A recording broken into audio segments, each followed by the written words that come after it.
Now to our exclusive interview with a Scientology insider who knows how closely the cult controls the lives of its most famous followers. Amy Scobee was in Scientology's inner sanctum. She has first-hand information on the closely guarded secrets of its reclusive leader and what happens when he loses control. Brian Seymour has the story. You're not talking about pharmaceutical drugs, Panadol, you're talking about illicit drugs, illegal drugs. Correct. And that is why it is my honor to present our first Freedom Medal of Valor to the most dedicated Scientologist I know. Well, this just goes to show that this organisation is toxic from the top. Intense and evil. Almost impossible to please. And egotistical.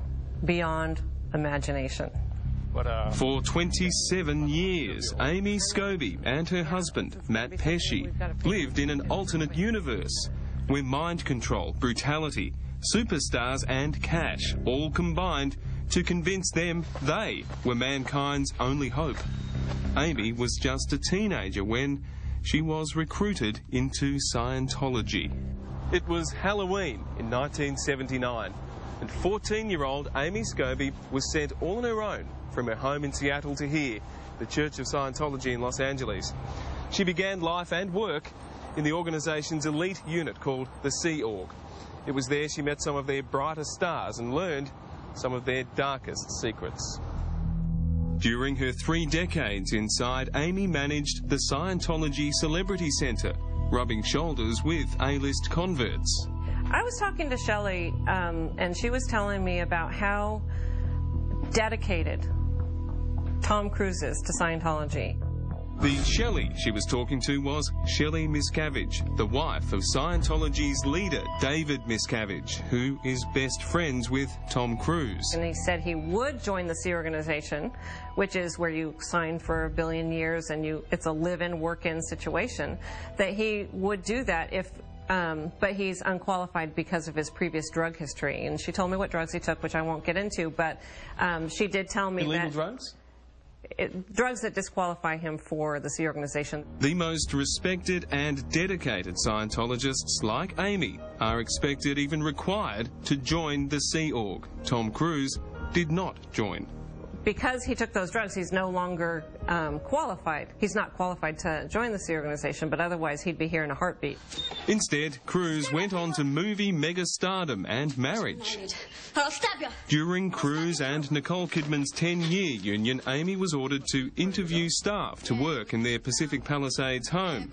Ultimately, she says, Tom was told to choose between Scientology or Nicole. I know that it wasn't considered a big loss for the church because she has her father somehow connected to psychiatry or psychologist or something like that. Kidman's father, Anthony, is a clinical psychologist, which makes him an arch enemy of Scientology and Tom Cruise. Oh, I'm going hard at those guys. I'm going to end their reign.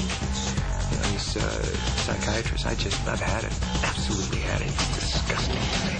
Amy told us that Nicole Kidman studied Scientology more than anyone had realised. She says Kidman achieved the state of clear and started on her operating thetan levels, the same path taken by John Travolta, Kate Ceberano and James Packer. I like the fact that she is her own woman, you know, and she made her own decision, and if it wasn't for her, then she was able to leave and not stay, you know, under their bind. Perhaps the most disturbing of Amy's revelations are about Scientology's leader, David Miscavige. David Miscavige jumped up onto the table and lunged at Jeff and knocked him and his chair over into my cubby right at my feet. And he's struggling with him and kind of strangling him and knocking him about. And Jeff was just completely shocked. The victim of this unprovoked attack, Jeff Hawkins, spoke to us in February. His account matches Amy's. I don't expect the head of a religion to physically assault and threaten his staff the way that man does. And I've seen him go off on people like that just out of the blue several times.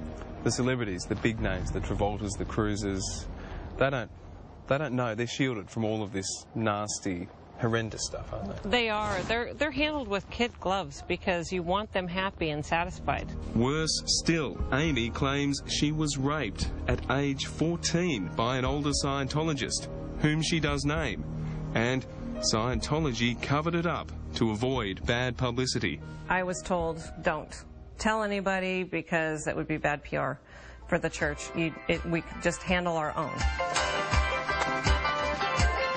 Amy and husband Matt escaped in 2005. Today they run a furniture business in Seattle. Well, to Senator Xenophon, I would say thank you. Amy has joined calls worldwide for a Senate inquiry proposed by independent Senator Nick Xenophon. If the leaders of the Church of Scientology think that this will all go away, that it'll be back to business as usual, then they are deluded. Too many good people are coming forward with serious allegations, with serious concerns about this organisation. Too many lives have been destroyed. Amy's book, Scientology, Abuse at the Top, is due out next month. Already, Tom Cruise's lawyer, Bert Fields, has written to her threatening to sue. Mr. Cruise has no drug history whatsoever. He has never used illegal drugs of any kind. And he writes, Scientology had nothing to do with Mr. Cruise's divorce from Miss Kidman.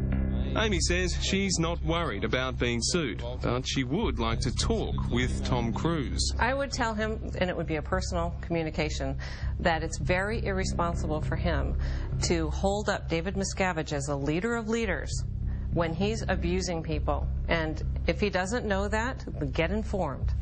These are the times we will all remember. Were you there? What did you do? And I do care so very, very, very much. So what do you say? We need to clean this place up? Huh? Okay. That's Brian Seymour reporting with more from inside the Church of Scientology.